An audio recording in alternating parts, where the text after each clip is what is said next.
Hi guys, welcome back to my channel. We're doing Friday favorites for, excuse me, my voice is going, January 23rd. We are almost a month into the new year and I have been crazy busy. We have been doing so much going on in my house, renovations, a lot of decluttering. I've been doing a lot of decluttering in and around my desk that I used to work when I was in school, and I used to use when I'm at work, like when I'm working. But lately, I'm tired of using my desk now. It's taking up a lot of space, and I find that I always add stuff to throw onto it. So I cleaned it all out, and the desk is going in the basement. But I wanted to show you guys my Friday favorites this week. My hair is a little bit, it's clean. I washed it today, but I didn't flat iron it because I like 2-day-old hair when I flat iron it, especially since my hair is a bit shorter than I'm used to. Um, Leave me a comment down below if you guys agree that 2-day hair is definitely better than the first day when you first wash it. I don't know, that's just my opinion. Anyways, I'm going to dive in. I don't have many products to show you. I've been keeping it really simple. Like what I'm wearing today is pretty much similar to what I wear on an everyday basis, nothing too extravagant. Only because I've been so busy, I don't have time to be doing a lot of makeup looks and a lot of different experimenting. But I'm hoping that the month of February will definitely die down a little bit for me, so I'll have a little more time to experiment because I will be also on vacation, so I'll have the time to do the experimenting and give you guys new looks. So I'm actually excited to film those because I like to put together like a video gallery of the looks I do during the week I'm off to give you guys an idea of, you know, what you can do with what palettes and all that kind of stuff. But anyways, moving on. So my first favorite is body care, Bath and Body Works. I'm currently working on my winter scents for body cream. This one's in, I don't know why I can't smell anything. Uh-oh, if I'm coming down with a cold, I'm gonna cry. This one's in Winter Candy Apple. I only have 3 winter scents. I don't go crazy with winter scents at all. So it'll be easy for me to go through. I think I'm gonna vote down to here now. I just put this on every night before bed, slather my entire body. The hydration is key for my skin because it's really, really dry cold right now, and my skin just gets really, really dry. So this is my current scent. I do enjoy it. It's actually quite nice. It's red apple, winter rose petals, and candied orange. So it's definitely a fun scent to work with in the winter and colder months. So have been enjoying winter candy apple. Next up for foundation. Now, you know, everybody and their mother talks about the Kat Von D Lock-It Tattoo Foundation. I personally, for me, got the wrong shade. Like, if I show you this, you're gonna laugh. No word of a lie. That's what it looks like. And on me, it's very dark, so I have to lighten it up with a, what's the word I'm looking for? With a lighter, either lighter BB cream or lighter foundation. I'm wearing it today. This is actually in my project pan just because it's too dark for me and I need to use it up and get rid of it. I couldn't return it because I lost the receipt, so there was no point.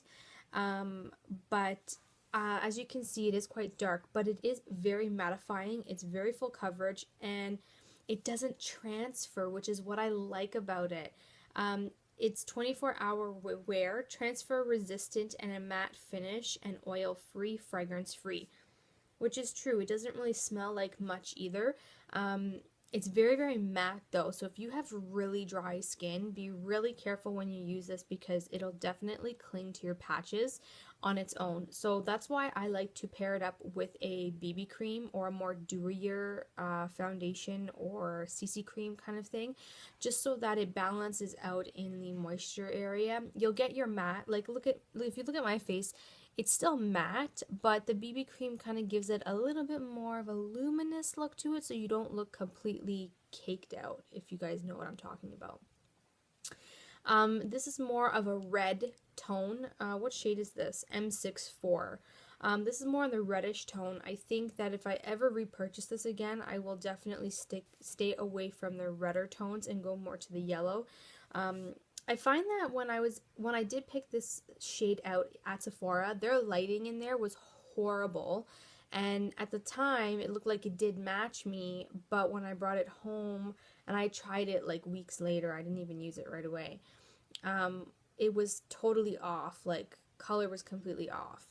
So I think that if I ever do purchase this again, it'll be in a different shade. I'm just going to use this up for now and go through some of my other foundations before I purchase any more. But I do enjoy it. Like, when I mix it in with BB creams, I do enjoy wearing it. It's definitely nice and comfortable to wear, and it's definitely full coverage, and it lasts all day, which is what I like, especially when I'm going into the office. I don't want something that's going to smudge off or wear off throughout the day. So if you're looking for a very full throttle, full coverage mattifying foundation, the Kat Von D Lock It Tattoo one is really good. Just make sure you hydrate your skin very well before you use it. You don't want no dry patches going on. Anyways, next up. So for contouring, I don't know, guys, like, what do you think? I'm experimenting, which I told you I don't really do right now because I'm quite busy in my day-to-day routine. But I'm experimenting because the Brow Bar to Go from Whitening Lightning is something that everybody and their mother talks about. Oh, I love it, I love it, I cannot use this for my brows. I don't know what it is. I don't know if it's the powder. I don't know if it's because the powder is a little bit too light for my brows. My brows are really, really dark. This is just way too light for my brows. I pretty much only use the wax out of this little trio here to tame my brows, but that's pretty much it. Like, there's nothing else I use in here. So I said to myself, how am I going to use these two shadows? I had no idea. And then I started looking at this dark shadow. And I said, oh, maybe that would be nice to contour and to use in the crease of my eyes. So what I'm actually wearing the dark shade today in the crease of my eyes to give it a little bit of dimension. And then I do have a little bit of a contour going on. I don't know if you guys can see. The glare of the lighting is killing me over here. There's a little bit of a light contour going on with this, so I actually do enjoy it because it's not a very harsh contour, but it does give you a bit of a shadow so that you can definitely get some definition into your face without having to kill yourself over it with another bronzer. You know what I'm saying? I don't know if that makes any sense. So I have been enjoying this little guy, this little dark trio, in the trio of the Brow Bar to Go. The darker guy I've been using for definition in the crease of my eyes and in between my cheekbones to give me a little bit of definition and shade. I haven't really been using any other bronzer for harsh contour except for this one because I find that this eyeshadow really, well, brow powder does really work. So it's all about multi-purposing. If you can't use it for what it's meant to, try and use it for something else. And that's what I did. So that's why I like the Brow Bar to Go, because the dark shade I can definitely work with on the face. Not so much my brows, but the face and the eyelids are pretty decent. So I have been enjoying that. And to contour with, I have been using my, what is this? My Sigma Large Angled Contour F40. I got this in the Paris palette by Sigma Beauty.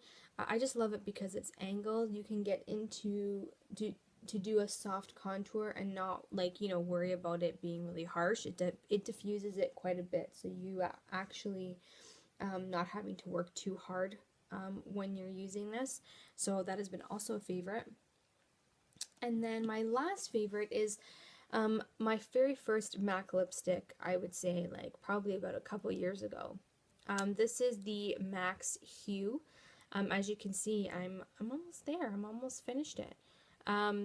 This one was my very very first lipstick, and it is a glaze formula.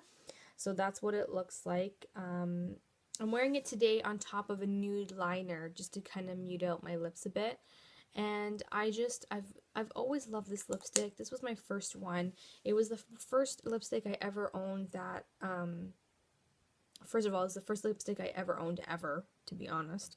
And it got me, it kind of kickstart me into my love of lipsticks opposed to lip glosses. So I really have been enjoying this. I am working on this. This is in my project pan as well.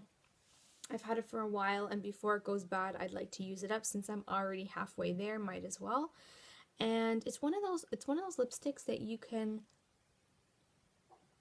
put on without even having to like worry about it or even think about it. So I don't even need a mirror to put this on, which is what I love. That was it, guys. That was my 5 favorites. I know it wasn't that much. Usually I have a ton of stuff to show you, but I've been really simple lately just because I've been so busy. If you have any comments or questions, please leave them down below. I love talking to you guys in the comments section. So please send me any questions or comments or anything like that. I would love to respond to them. And thank you so much all for watching. I'll talk to you in my next video. Have a great weekend, everyone. Bye. Mwah.